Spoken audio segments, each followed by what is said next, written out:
ഇതാരാണെന്നറിയാമോ? ഇന്ത്യയുടെ ഹിസ്റ്ററിയും സൊസൈറ്റിയും ജോഗ്രഫിയും എല്ലാം ആദ്യമായി ഡോക്യുമെന്റ് ചെയ്ത വ്യക്തി. ഇന്ത്യൻ ഹിസ്റ്ററിയുടെ പിതാവ് എന്ന് തന്നെ അറിയപ്പെടുന്ന ഒരു ഗ്രീക്ക് എഴുത്തുകാരൻ. അതെ, മെഗസ്തനീസ്. മൗര്യ സാമ്രാജ്യത്തിന്റെ സ്ഥാപകനായിരുന്ന ചന്ദ്രഗുപ്ത മൗര്യന്റെ കൊട്ടാരത്തിലെത്തിയ ഗ്രീക്ക് അംബാസിഡറാണ് മെഗസ്തനീസ്.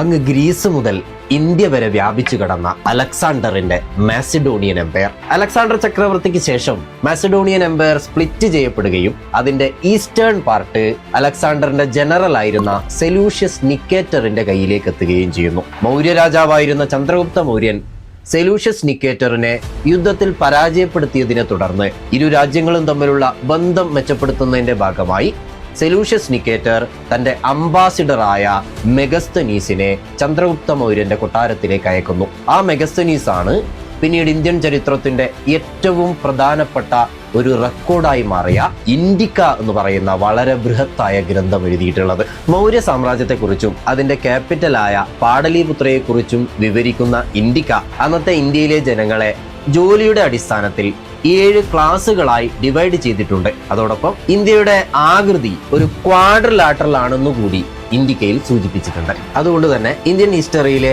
ആദ്യത്തെ ആധികാരികമായ ഗ്രന്ഥം മെഗസ്തനീസിന്റെ ഇൻഡിക്കയാണെന്ന് ഉറപ്പിച്ചു പറയാം. ഈ കാലഘട്ടത്തിലെ മറ്റേതെങ്കിലും ഗ്രന്ഥങ്ങളെക്കുറിച്ച് നിങ്ങൾക്കറിയാമെങ്കിൽ കമന്റ് ചെയ്യൂ.